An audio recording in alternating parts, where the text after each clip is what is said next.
নমস্কার, গৌরী আফটার 60তে তোমাদের সকলকে স্বাগত। আজ আমি তৈরি করব ডিমের ডেভিল।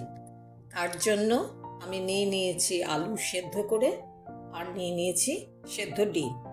এরপর আমি কিভাবে এটা তৈরি করছি তোমরা আমার সঙ্গে থাকো, দেখতে থাকো। সেদ্ধ ডিমগুলো পুরো হাফ হাফ করে কেটে নিয়েছি, আর আলু সেদ্ধটাকে ভালো করে গ্রেট করে নিয়েছি। তোমরা খুব ভালো ফাইন করে মেখেও নিতে পারো। আর নিয়েছি কুচনো রসুন, এটাকেও আমি গ্রেট করে নিয়েছি এই রসুনটাকে।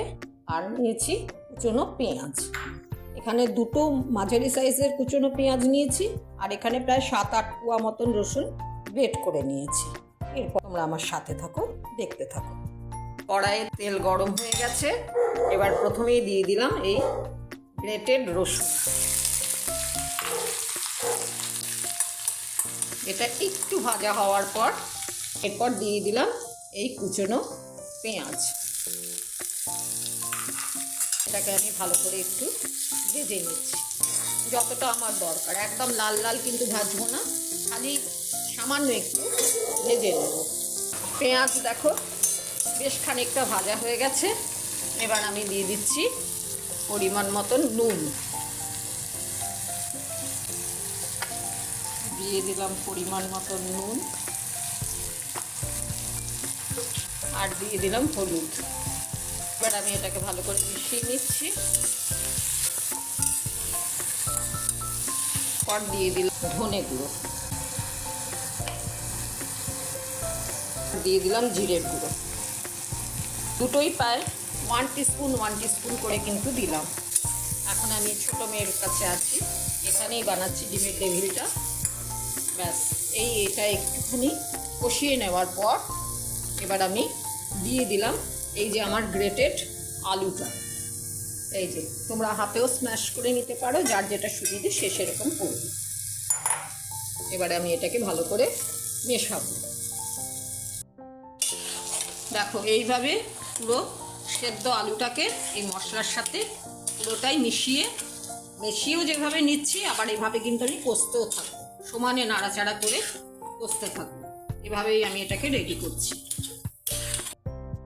দেখো এইভাবে আমি সমানে কষিয়ে নিচ্ছি। এটা কিন্তু হতে আরও বেশ কিছুক্ষণ সময় নেবে। এইভাবেই আমি শুধু নাড়াচাড়া করব আর কষিয়ে নেব। দেখো বিস্কিটের গুঁড়ো করে নিয়েছি, ঘরেই গ্রাইন্ডারে গুঁড়িয়ে নিয়েছি বিস্কিটের গুঁড়ো। আর ডিম তো তোমাদের আগেই দেখিয়েছি যে হাফ করে নিয়েছি। ডিমে আমি 1 চিমটে নুন দিয়ে দিচ্ছি। একটু নুন আমি এখানে প্রত্যেকের গায়ে একটুখানি করে নুন একটু ছিটিয়ে দিলাম। নিয়ে নিলাম কর্নফ্লাওয়ার। এখানে প্রায় দেখো উঁচু 2 চামচ মতন নিয়ে নিলাম। তাতে দিয়ে দিলাম 1 পিঞ্চ সল্ট। এবারে এটাকে আমি জল দিয়ে বেশ একটু পাতলা করেই কিন্তু গুলে নিচ্ছি, একদম পাতলা করে কিন্তু গুলে নিয়েছি। দেখো এই হচ্ছে আমার ফাইনাল লুক। যে আলুর পুরটা আমি তৈরি করলাম এটি হচ্ছে ফাইনাল লুক। এটা হওয়ার পর না একটু ফ্রিজে অন্তত 1 ঘন্টা রেখে দেবে, তাহলে খুব ভালো সেট হবে। এই আলুর পুর থেকে খানিকটা করে আমি নিয়ে নিচ্ছি, এইভাবে একটু স্প্রেড করে নিলাম। আর এই যে ডিমের মানে হাফ করা অংশগুলো, আর এই কুসুমের দিকটা কিন্তু আমি এই দিকে দেব, দিয়ে এটাকে ভালো করে পুরো ফোল্ড করব, মানে পুরো কাভার করে দেবো পুরো। আমার পুরারও লাগলে পরে সেটাকেও নিয়ে আমি এইভাবে এটাকে পুরো কাভার করে দেবো, দিয়ে এটাকে বেশ ভালো করে এর সঙ্গে এরকম শেপ নিয়ে এলাম, হাতে করে ঘুরিয়ে এই যে এইভাবে হলো। এরপর এই যে এইভাবে একবার ডুবিয়ে নিলাম, নিয়ে এই বিস্কিটের গুঁড়োতে কিন্তু একবার নিয়ে নিলাম, ভালো করে এর গায়ে লাগিয়ে নিলাম। সেকেন্ডবার ডুবিয়ে নিয়ে আরেকবার বিস্কিটের গুঁড়োতে এইভাবে কোট করে নিলাম। এই আমার একটা ডিমের টেবিল রেডি হলো। এইভাবে আমি প্রত্যেকটা তৈরি করে নিচ্ছি। এগুলো কিন্তু গড়ার পর আমি প্রায় আধ ঘন্টা মতন ফ্রিজে রেখে দিয়েছিলাম। ফ্রিজে রাখলে এটা খুব ভালো সেট হয়ে যায়। এরপর আমি এটাকে ভাজবো। তেল গরম হয়ে গেছে, কিন্তু খুব আগুন গরম নয়, হালকা গরমেই আমি এগুলোকে দিতে থাকবো। এই ছেড়ে দিলাম একটা। এইভাবে আমি এগুলোকে এপিট ওপিট ভালো করে নাড়িয়ে নাড়িয়ে ভেজে নেব। একদম সোনালি রং করে কিন্তু আমি এগুলোকে ভাজবো। ঘরের তৈরি, একদম কোনো এতে ভেজাল কিছু নেই, কাজেই খেলে কোনো শরীর খারাপেরও কোনো চান্স নেই। খুবই ভালো, টেস্টি। তোমরা এগুলো ঘরে করে দেখতে পারো, খুব সুস্বাদু হয়, এতে দারুণ টেস্টি।